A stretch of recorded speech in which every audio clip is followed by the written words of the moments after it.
It is impossible not to be with yourself.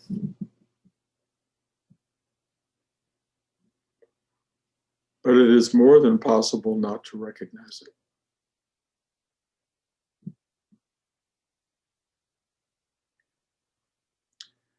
Nothing appears more hidden and yet is more visible.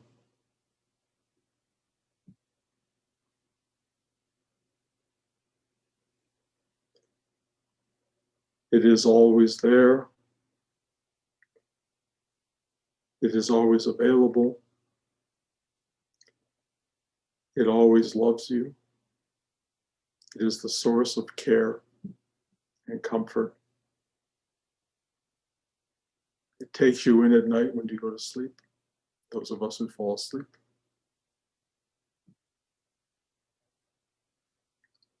It surrounds you.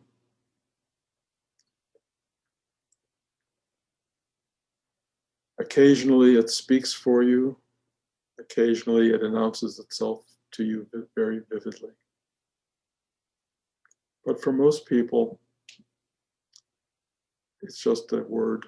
It's just an idea. It's pretty meaningless. Me and myself feel like two different things. And we live this life of distancing from what matters, out of touch with the very thing that matters most. And yet it is everywhere. There's nowhere that you do not see or touch or feel yourself.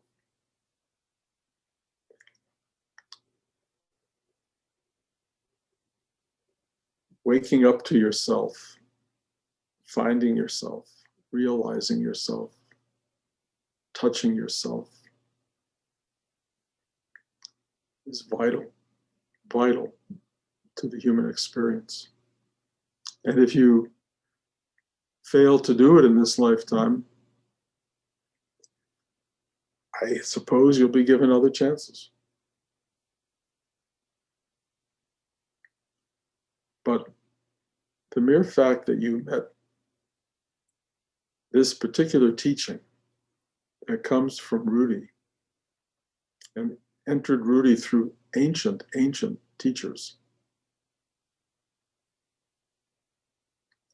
and that you have an opportunity to really witness who you are, to be who you are, to let who you are live within you and speak through you and offer comfort to others through you and love through you. That's really the idea. To wake up to that which always is. And I know that sounds so abstract, and I know how crazy it is, because I know when I was younger that someone talking like this would make me crazy. But all I can try to do is tell you it's not difficult. It's not abstract. It just takes doing it. Rudi said very specifically, go inside, take a breath, go into your heart, and ask for help to surrender. That was it. Go inside with your breath. Feel it in your chest, feel it in your heart. And while you're sitting there in still pointedness, ask for help, sincerely ask for help to surrender. More than likely, the experience of surrender will occur not while you're holding your breath, but when you let it out. It's right there. This incredible soft spot, this sweet spot, this okay spot, this centering spot. It's just there. And if you surrender to it, and what does that mean? How do you surrender to this invisible force? You just bow down, get quiet, get simple, be real, and say, please help me. Please help me. And when you say, please help me, and it believes you, it starts to, it's kind of like a hug, like when your mother hugs you, when you're crying and she picks you up. And you go, oh, that's what it's like. This inner space embraces you and you feel it. You just feel. And if your mind starts to get into it and go, is that really it? Is that the way it feels? Is this all there is? Then, of course, that takes you out of the picture. But if you can really go there and ask for help, not only does it open, but the more you approach it, the more deeply it opens, the more profoundly it opens. And you begin to see or feel, because feeling is an element of essential awareness. You begin to feel its presence, and you begin to feel its presence all around you. And you begin to feel it in the material world, and you begin to feel it in people you care about and love. It starts to reflect itself back at you. You don't always understand it in those terms, but as you open to yourself starts to shine back at you through other. And the self, the singular self, is witnessed by two people loving each other, or by you loving yourself. And then yourself radiates and begins to speak through you, begins to reach out through you, begins to serve others or itself through you. It begins to go into the world and operate with you as an expression of what it is. And the more you relax and let that happen, the less there is of this me and mine, the less there is of this sense of you are special or you need to be taken care of or any of that, because when you find yourself, it so takes care of you that the me is just an obstruction. It's just a crybaby. And you look at it and go, shush, shush, you don't need to do that. And it opens and you become this larger and larger self that is who you are. And you witness it not only in the others that you love, but you start to witness it in the others that you don't love. You start to witness it in the world, not only in the beauty of the world, but in the conflict in the world, in the destruction of the world, in the sadness of the world. You start to see the self in all there is. And you open to it with a quiet understanding and embrace and love, even for those who are deeply, deeply disconnected or destructive in the face of the world. They are exhibiting what Buddhists will call ignorance, deep ignorance. Many people suffer from ignorance. It's karmic, it's their life story, it's something they have to experience and live out. It is very disruptive, it is hard to witness. There's no need for me to tell you that we are witnessing that now in a very big way. The world is announcing itself to us. The shadow of the self is becoming very clear. We are seeing the part that is sublimated. We are seeing the part that is hidden. We are seeing the part we don't like of ourself, the self. And if you want to find a way to really truly open to who you are, you have to open to the totality of this. You have to find a way not to say, I love destruction, I love evil, I love dark forces. You have to witness them with a deep openness and recognize it as the self. It's the self in the way you wish not to see it. But that part of you that wishes not to see it has to be broken down until you can go, aso, to everything. It's really hard. Those of you like me who've been watching the news all week have to really practice, because it's so easy to get judgmental, to get mental, period. to get angry, to get tense, to get stressful, to get all this closed emotional stuff. And I think we all do that. And the incredible thing is when you get congested like that and you start to look at yourself as a me against them, that's where a lot of drama starts and a lot of difficulty starts. So what do you do at that point? Well, you take a breath, you go deep into your heart, and you ask for help to surrender, to let go of all of that judgmental closeness, fearfulness that comes up. It's a tool, and it's a tool that has been given to us for whoever knows what reason, but we're lucky to have it. And you're crazy not to use it. Go into your heart, take a breath, ask inside for help to surrender, and then as you let out the air, feel it. Feel it. It's right there. It's right there. You can do this. You can be one with all that is.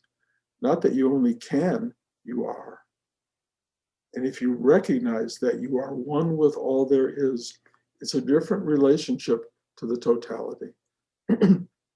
Not that you're not human. Not that you won't have human reaction to dark forces, to the shadow side of existence. Yes, you will react to that, but you have a mechanical capacity to release your reaction, to open, and to embrace. We, as a group, our age group, excuse me, has not suffered before the kinds of disruptions that are happening around us. They have happened in history. They've happened in the history of our parents. We have genetic predisposition to knowing what that is.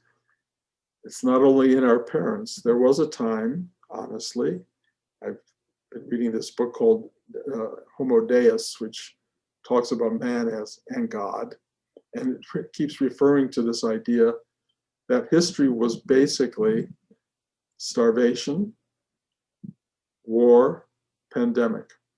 That was the history of mankind.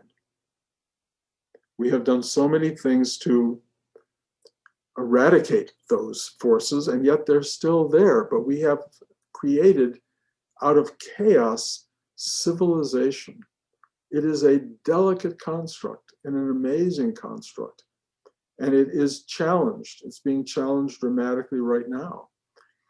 We live in a life of relative ease because of civilization, but as it's challenged and as it gets to be disrupted, and it could be disrupted in really big ways, and we all know that this week is pregnant with possible drama. What do we do? Do we hide under the covers? Do we just turn on Netflix really loud? Do we run the other way?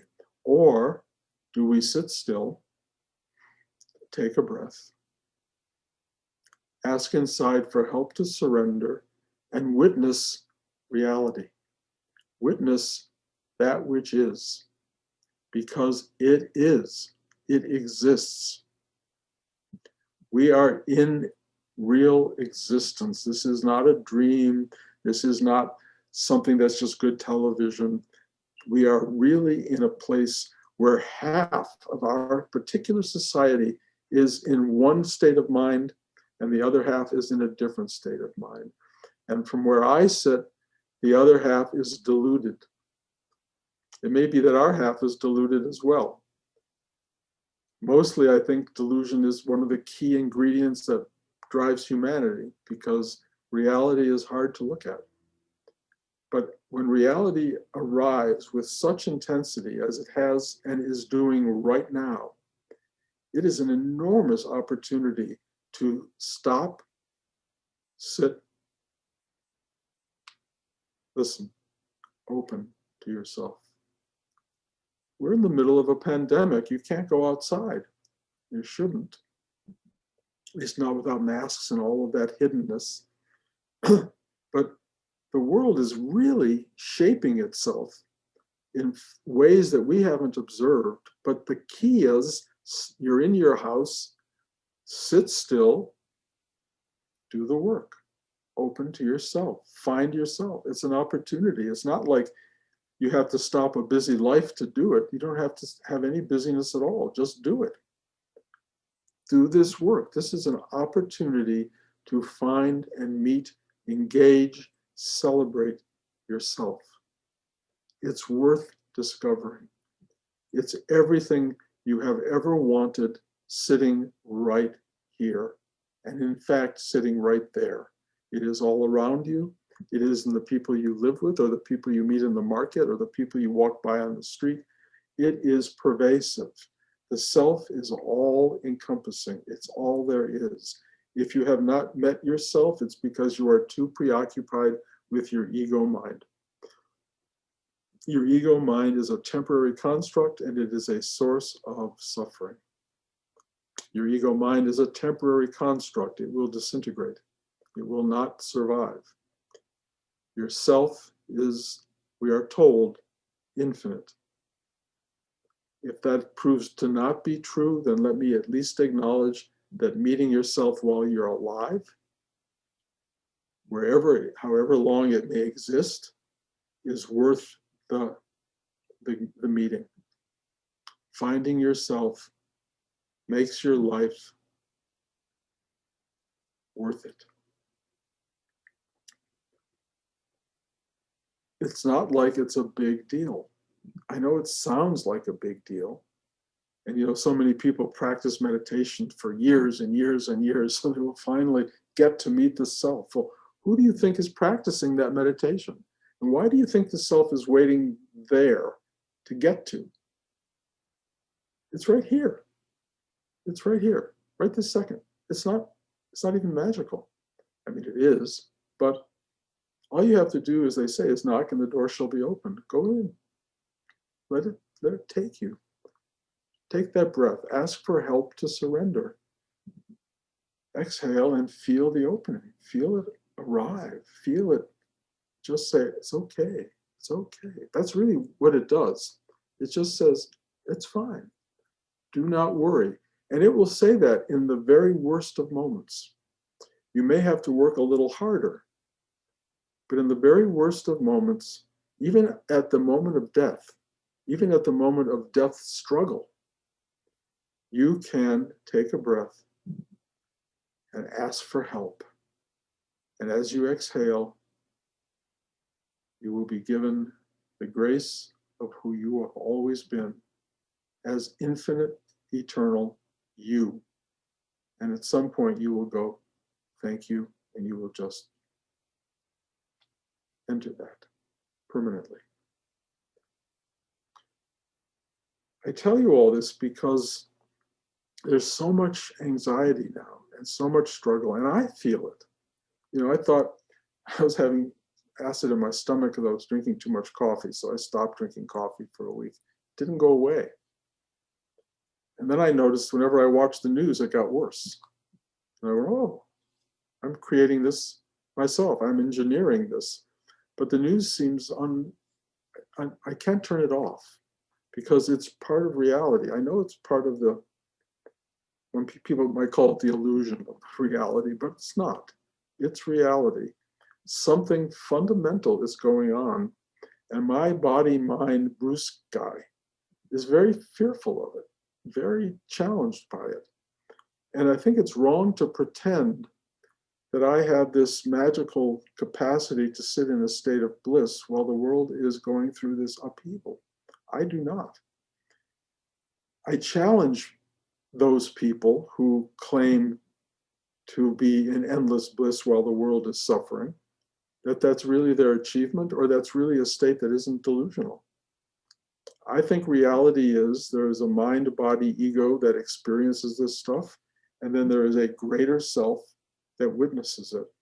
And we can shift allegiance from one to the other by learning to practice this letting go and witness, but it does not free you from being a body in it, a mind in it. There's a physical experience of it.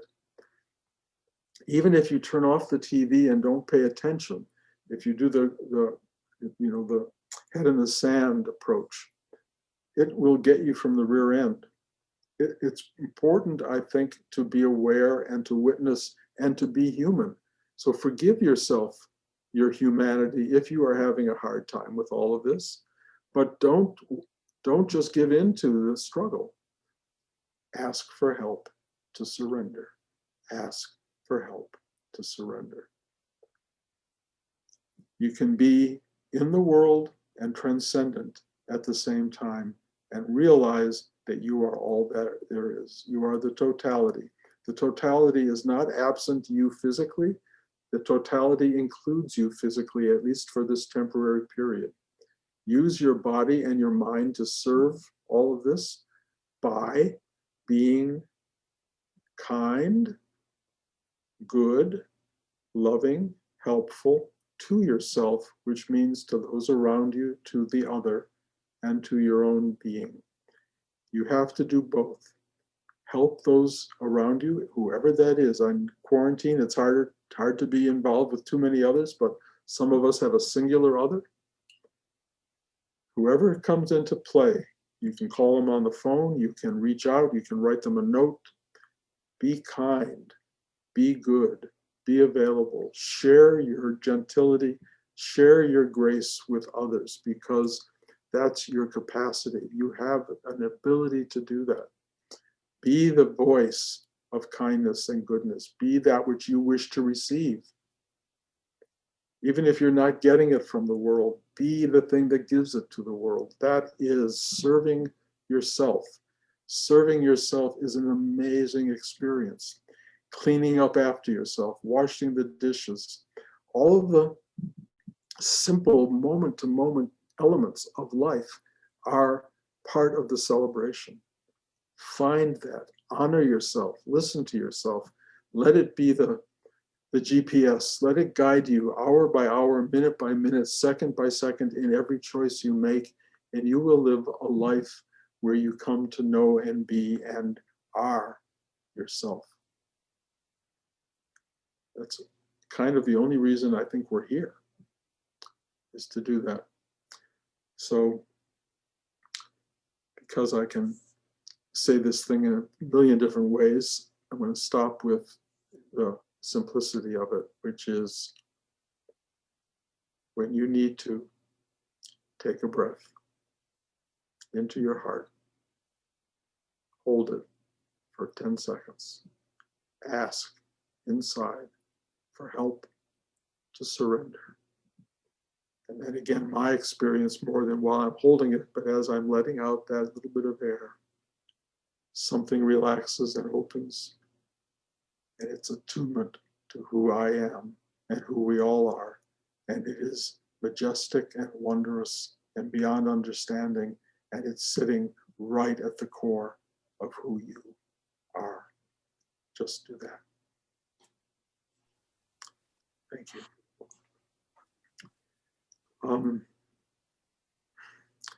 Because it's so turbulent out there, and some of you may be going through stuff, if any of you have a question, I'm happy to answer it. You'll have to unmute yourself. And again, I'm also available privately if anybody needs to talk about stuff. Bruce? Yes, Dale. It's not a question. I just have to say a big thank you. During the meditation, my heart was just overflowing with gratitude for the love that was flowing through you. And I just felt that I so needed that amazing hug, and I received it. And I want to thank you for being an expression of that love. Well, I would like to return that and say, I know how much you are an expression of that love and how many people turn to you for that. So we nurture each other. And I totally understand that. And you may feel it's coming from me, I mean, it looks like that, but it's really the self that's delivering, whether it comes this direction or just through your own heart at any given time, you will always be given the love that others need. You just will. It's your nature, and I know how many people depend on you. So I'm so grateful that you have the gratitude when it arises. Thank you. Anybody else? Well, okay, let me just say a couple of things. Next week, the 21st, is Rudy's birthday. The 24th, I'm sorry, 24th is Rudy's birthday. First is my friend Larry's birthday. The 20th is the inauguration. There's a lot of stuff going on around those dates, and anybody who's an astrologer will reach out and tell you that. The 24th is next weekend, and I'll be with the California class, but it is Rudy's birthday, and I want you to know that. And if you want in any way to make a special thank you to him for providing us with ancient teaching, next Sunday would be the day to do that. And I'm sort of sorry I won't be sitting with the entire class, but in my heart I will. But do try to find a moment to say thank you, because not everyone is led to a practice like this, especially in Western culture. I mean, the things we're talking about, Rudy refined, but they are ancient, really Tibetan teachings, Buddhist teachings. And I don't know why he gave them to us, but they are very real. And not being grateful or not taking advantage, not using this is wasteful. It's like someone giving you a handful of diamonds and you just toss them in the dirt. Why would you do that? Use it. Use this work. Open your heart. Become the vessel. Become the self that you are. And next Sunday, find a special thank you. I think that's it. So I love you all. I really do. And the love that Dale said she was feeling, it really goes to every one of you in such a profound way. I mean, so deeply. And really, I really love you. And I'm going to send some special love to Tara, because she's ailing a little bit, and I would like her to get all the love she can get. So Tara, that's for you. And my love to everybody else. Stay well, and I'll see you in a couple of weeks.